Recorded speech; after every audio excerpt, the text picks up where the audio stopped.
क्योंकि इसमें मौत के सिवा हर बीमारी के लिए शिफा है। दूसरी और आखिरी तहरीर फारूक ताहिर की है, जिसमें वो कोरोना और तालीम से मुताल्लिक अपने मजमून में तहरीर करते हैं। आज के दौर में ऑनलाइन तरीक़ा तालीम कोई नई बात नहीं है। दुनिया भर में डिस्टेंस लर्निंग की यूनिवर्सिटीज़ मौजूद हैं जो ऑनलाइन कोर्सेज पढ़ाकर डिग्रियां भी फराहम कर रही हैं, लेकिन मौजूदा हालात में जब वर्क फ्रॉम होम यानी घर से काम करने जैसी इस्तिलाहात रोज़मर्रा का हिस्सा बन चुकी हैं, वहीं अब बात घर से तालीम यानी घर से दर्स व इक्तिसाब तक जा पहुँची है।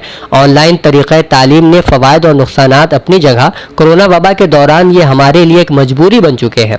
अब मसला असातिज़ा, तलबा और वालिदैन का है कि वो एक निज़ाम से दूसरे निज़ाम को मुंतकली के दौरान दरपेश नफ्सियाती मुश्किलात, हक़ाइक़ और हंगामी सूरत हाल से कितना जल्दी मुताबिकत पैदा करते हैं।